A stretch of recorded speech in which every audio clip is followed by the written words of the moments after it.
스틱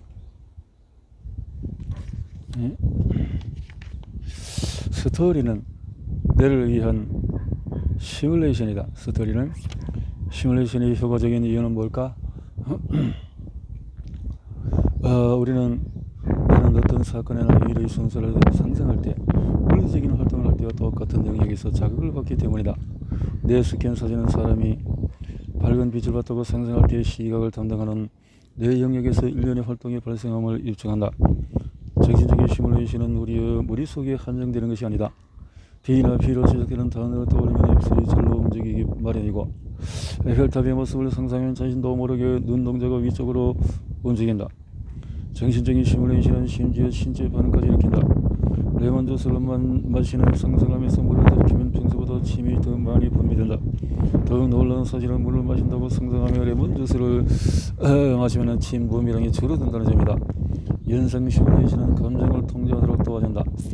거미 많은 사람들의 앞에서 말하기를 비행기 여행 등 다양한 종류의 공포증을 치료하는 기본요법을 생각해보라. 환자들은 먼저 불안한 감정을 억누르는 감정이완 절차를 학습하고 다음으로 두려워하는 것에 노출되는 과정을 시각화한다.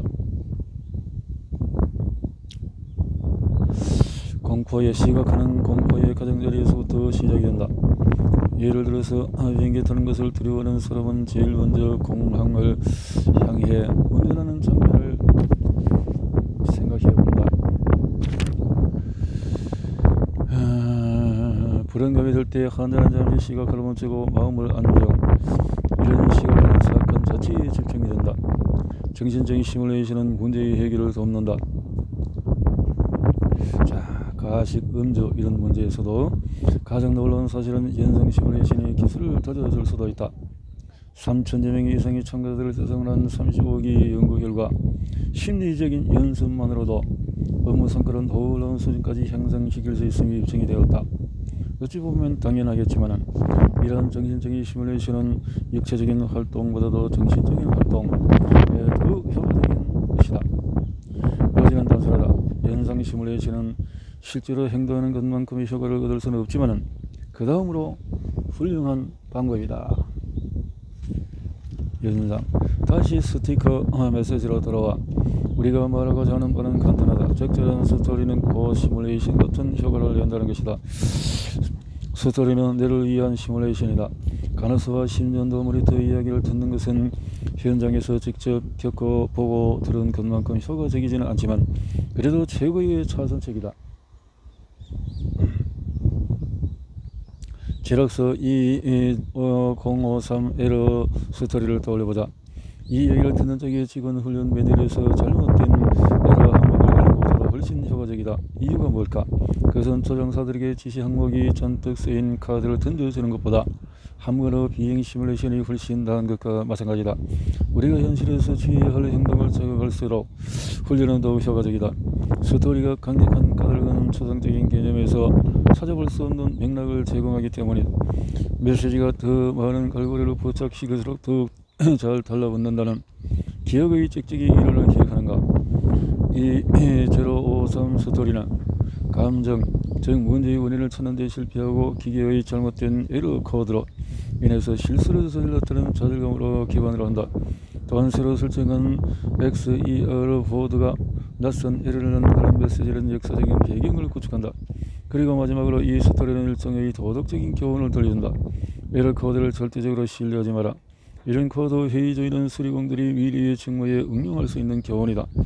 일단 맹장염이라는 진단을 내리고 나면 치료는 쉽다. 그러나 진정 중요한 과제는 염증을 일으키는 맹장과 배탈, 식중독 위양을 구분하는 방법을 배우는 것이 아니면 대수학을 배우는 학생들은 생각해봐라.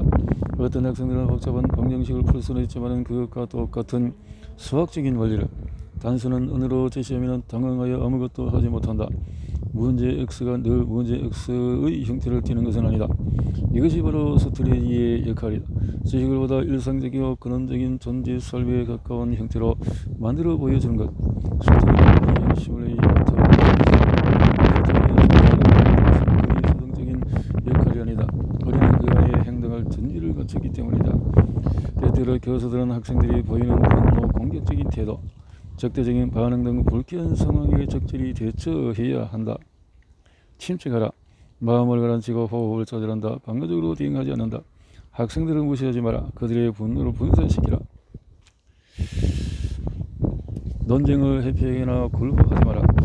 학생들이 만일 그런 행위를 계속할 경우에 대학 징계위원회의 징계 대상이 될 수 있음을 알려준다. 예상했던 메시지다. 클리닉 1에서 상식을 벗어나거나 놀라운 부분이 전혀 없다. 침착하라. 방어적으로 대응하지 않는다. 분노를 분산시키라 등의 조언은 너무나 초성적이고 또 너무 당연하다. 다음은 에리슨 버크먼 교수가 공유한 글이다. F다. 내 강의 시간에 항상 교실 뒤쪽에 앉아 크게 떠드는 학생이 한 명이 있었다. 어찌나 큰 소리를 많은지 다른 학생들은 물론 연단에서도 들릴 지경이었다. 또 그 학생은 내 의견에 사직한 반대하며 토를 날았다. 처음에 나도 그 몇 가지 시도를 했다. 어떤 방안에서 나는 그 학생에게 그 함께 다니는 친구를 불러서 수업이 끝난 후에 내 사무실을 만나자고 했다. 나는 우리의 만남을 목격할 확실한 증인이 있기를 바랐다. 그의 친구는 현재의 역할에 난주하는 것 같았다. 수업을 방해하기 위해서 문제의 친구가 그를 이용하고 있었던 것이다. 문제의 학생은 내 방에 선글라스를 낀 채 들어와서 처음부터 끝까지 건방진 태도로 일관했다. 나는 이렇게 말문을 했다. 교실 뒤쪽에서 무슨 일이 일어나고 있는 것 같은데 말해주지 않겠어? 그러자 그는 나 별일 없는데요 라고 대꾸했다. 그것을 화제 삼아서 대화를 이끌어보려고 했지만 돌아온 것은 침묵뿐이었다. 내가 다른 학생들이 불평을 늘어놓고 현상을 해결하기 위한 방안을 제안하고 있다고 말하자 비로소 그는 귀를 기울이기 시작했다. 태도와 몸짓도 함께 변했다. 그때부터 대화가 슬슬 풀려나가기 시작했다. 이 작은 경험을 통해서 내가 배운 것은 교사에게 반항하고 대드는 학생도 다른 학생들의 질책을 들으면 바뀐다는 사실이다. 문제의 학생은 교수에게 도전함으로써 다른 학생들에게 자신을 과신을 했지만 다른 학생들이 그런 걸 싫어한다는 사실을 깨닫자 생각을 바꾸었다. 이 스토리는 문제의 학생에게 대처하는 과정을 머릿속으로 시뮬레이션하게 해준다. 우리는 버크먼이 문제를 해결하는 과정을 뒤쫓는다.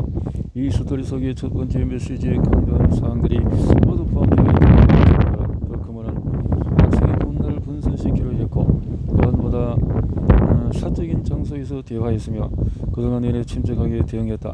또한 집단의 압력을 이용해서 학생을 통제하는 그녀의 해결책은 구체적이며 상당히 의외적이기도 하다. 흔히 생각할 수 있는 상식적인 결론이 아니다. 보통 사람이나 문제 학생은 다른 학생들이 어떻게 생각하든 생각하지 않는다는 생각할 가능성이 더 크기 때문이다. 우리는 버크먼에게 감정을 이해하고 이야기가 어떻게 끝날지를 관심을 갖게 된다. 짧고 초상적인 지시사항보다도 주인공에게 관심을 갖고 공감을 하게 되는 것이다. 결론은 버크먼 교수의 일화 같은 스토리는 첫 번째 메시지에 나열된 항목보다도 훨씬 흥미롭고 교사들을 훈련시키는 데 효과적이다. 이 같은 해결책이 쉽게 생각해낼 수 있는 것이 아니다. 평범한 학교의 교육부서는 아무도 집중 팔고 첫 번째 메시지와 같은 지침을 내려보낼 것이다. 우리는 스토리를 무시하고 곧바로 팁으로 달려들고자 하는 유혹을 걸쳐 버려야 한다.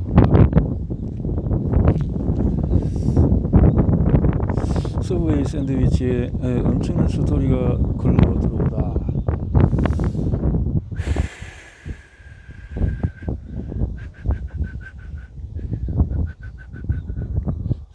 서브웨이. 자, 1990년대 후반 패스트푸드의 거물인 서브웨이가 새로 출시한 샌드위치가 건강에 좋다는 데 중점을 둔 광고 캠페인을 시작했다. 이 캠페인은 통계 수치에 기반을 두고 있었다. 서브웨이 샌드위치 7개에 함유된 지방은 더 6g도 되지 않는다. 이는 꽤 괜찮은 발상이었다. 게다가 약간의 은유를 활용하면 효과는 더욱 좋을 터였다. 하지만은 7보다도 적은 6이라는 문구는 서브웨이가 다음에 실시한 광고 캠페인에 비하면 물 묻은 스티커나 다름없었다. 그 캠페인은 제로드 포글이라는 한 대학생에게 관한 놀라운 스토리였다. 제로드는 심각한 과체중 문제, 대학교 3학년 때 몸무게는 자그마치 192kg, 큰 사람들을 위한 옷 가게에서 사이즈가 XXS 라지 셔츠를 입었다. 바지 허리치수는 60인치나 되었다. 제로드의 아버지는 인디애나폴리스 의사였는데 벌써 몇 년째 아들에게 몸무게에 관해서 경고했지만 아무런 효과를 거두지 못했다. 12월 어느 날 의대생인 제로드 룸메이드가 그의 발목에 부어 올라 있는 것을 발견했다. 그는 제러드가 부정을 앓고 있다는 진단을 했다. 그의 판단을 알았다. 부정은 체액을 제대로 순환시키지 못해서 고열된 상태, 이 질병은 당뇨병이나 심장병, 심장마비를 유발할 수가 있다. 그러다면 35세를 넘기지 못하고 죽을 것이라고 경고를 했다. 12월에 병원에 간 제러드는 다음 봄 방학 때까지 몸무게를 줄이기로 결심했다. 치고도 적은 6캠페인 깊은 이상을 받은 그는 먼저 서브웨이 터키 샌드위치를 먹어보았다. 샌드위치가 마음에 든 제러드는 곧 자신만의 서브웨이 샌드위치 다이어트 법을 개발해냈다. 점심으로는 야채 샌드위치를 먹고 저녁으로는 6인치짜리 터키 샌드위치를 먹었다. 서브웨이 다이어트를 시작한 지 3개월 후에 그는 처음으로 저울 위에 올라섰다. 몸무게가 150kg으로 줄어 있었다. 3개월 만에 서브웨이 샌드위치만으로 거의 50kg을 뺀 것이다. 그 후로도 몇 달간 제러드는 서브웨이 다이어트를 계속했고 때로는 하루에 500g씩 체중이 줄기도 했다. 몸무게가 웬만큼 줄자 그는 될 수 있는 한 많이 걷기 시작했다. 버스를 타는 대신에 학교까지 걸어갔고 백화점에서도 에스컬레이터가 아니라 계단을 이용했다. 1999년 4월 인디애나 데일리 학생신문에 실린 제러드의 얘기는 이후에 전국적으로 선풍적인 반응을 일으켰다. 기사를 쓴 학생기자는 제러드의 기숙사 친구인 라이언 콜먼이었는데 그는 처음 살이 빠진 제러드를 만났을 때 거의 알아보지 못할 뻔했다. 그는 제러드가 비만 때문에 얼마나 고생을 했는지 다음과 같이 묘사했다. 수강 신청을 할 때 제러드는 다른 학생들처럼 교수나 강의 시간을 고려하지 않았다. 그가 강의를 걸어놓은 기준은 강의실 의자였다. 주차장을 찾느라고 고심할 때 제러드는 근처에 다른 차가 없는 공간을 찾느라고 고민했다. 기사는 제러드의 말로 마무리되었다. 서브웨이는 내 목숨을 구해주고 새 삶을 시작할 수 있도록 도와주었다. 은혜를 갚을 수 없을 것이다. 자, 서브웨이 인디애나 그저 단순히 서브웨이 샌드위치라고 한 적었을 뿐인데 우리는 스토리의 중심 바오기의 자라는 서브웨이 지점의 주인이다. 그는 이 기사를 읽고 제러드의 스토리의 커다란 가능성을 내포하고 있음을 알아차렸다. 짬짬이 시간을 내서 서브웨이의 시카고 지부를 책임지고 있는 광고회사의 크리에이티브 디렉터를 알아내서 그에게 기사를 읽어보라고 연락했다. 크리에이티브 디렉터인 리코드는 말한다. 처음에는 그저 웃어넘겼지만 곧 이 이야기 사실을 여부를 확인하기로 결심했다. 제러드는 다이어트 스토리의 영웅이다. 하지만 메시지 스토리의 영웅은 어기의 자와 리처드 코드다. 어기의 자는 스토리에 담긴 잠재성을 알아본 영웅이며 코드는 자원을 이용해서 스토리를 출처를 알아낸 영웅이다. 코드와 이렇게 해서 그는 제러드가 이어간 가게가 플로드 서브웨이였음을 알아내는 데는 그다지 오랜 시간이 필요하지 않았다. 무슨 일을 해야 할지 감이 잡히지 않았다. 그의 임시 계획은 옐로우 페이지를 훑어본 다음 서브웨이 샌드위치 가게들 하나씩 방문하는 것이었다. 그에는 천만다행으로 모든 일이 순조로웠다. 그가 처음으로 들른 서브웨이 지점은 마침 대학 캠퍼스 근처에 있어서 그것은 제러드에 의한 날마다 이야기에 들리지요. 인터는 의기양양하게 시카고로 들어왔다. 제러드는 실제로 존재했다. 그리고 그가 서브웨이 샌드위치만으로 체중을 줄인 데 성공한 것도 사실이었다. 광고 예산을 생각했다. 지금 우리 손에 엄청난 스토리가 굴러들어와서 하지만 그때는 제러드의 스토리는 또 하나의 장벽에 부딪혔다. 제러드 스토리를 공개하자고 주장하는 광고 회사 사장 크라우스에 반해서 서브웨이의 마케팅 부장은 그리 깊은 감명을 받지 않았던 것이다. 그는 막 서브웨이에서 일을 시작한 참이었고 그전에는 다른 패스트푸드 기업에서 근무한 전력이 있었다. 전에도 이런 것을 본 적이 있는데 패스트푸드는 건강에 좋은 것이 아닙니다. 마케팅 부장은 서브웨이 샌드위치 맛을 강조하고 싶어 했다. 그러나 크라스를 만족하기 위해서 마케팅 부장은 서브웨이 변호사들에게 제러드 메시지의 검토를 의뢰했다. 의사와 상의하십시오. 메시지는 거기로 사장되는 듯 했다. 하지만 크라우스와 코드는 아직 포기할 수가 없었다. 또 다른 장애물이 생겼다. 지방 프레인차이즈는 실질적으로 광고를 만들 자금을 직접 조달하지 않았다. 크라우스는 광고를 공짜로 만들어주기로 결심을 했다. 광고는 처음 방송이 2000년에 되어졌고 광고는 집 앞에 서있는 제러드의 모습을 비추면서 시작이 된다. 이 사람은 제러드입니다. 아나스가 말했다. 예전에 192kg이 나갔지요. 허리 사이즈가 60인치 바지를 입은 제로드의 사진이 화면 가득 펼쳐진다. 하지만은 지금 그의 몸무게는 80kg입니다. 그는 모두가 서브웨이 다이어트 덕분이라고 말합니다. 아나운서는 제로드의 다이어트 계획에 대해서 설명한 다음에 이렇게 끝맺는다. 물론 걷기 운동도 빼놓을 수 없겠지요. 우리는 제로드의 다이어트 비법이 모든 사람에게 효과가 있을 거라고 생각하지 않습니다. 어떤 다이어트 프로그램을 이용하든지 의사와 먼저 상의하는 것을 잊으면 안 됩니다. 그로서의 말에 의하면 다음날 아침부터 전화기가 미친듯이 울려대기 시작했고 이렇게 성공한 것은 제로드의 경우뿐이었다. 게다가 우리가 먼저 그런 것도 아니고 오프라가 먼저 연락을 취한 것이고 며칠 서브웨이 중앙지부가 크라우스에게 전화를 해서 제로드 광고를 미국 전역에 방영할 수 있느냐고 물었다.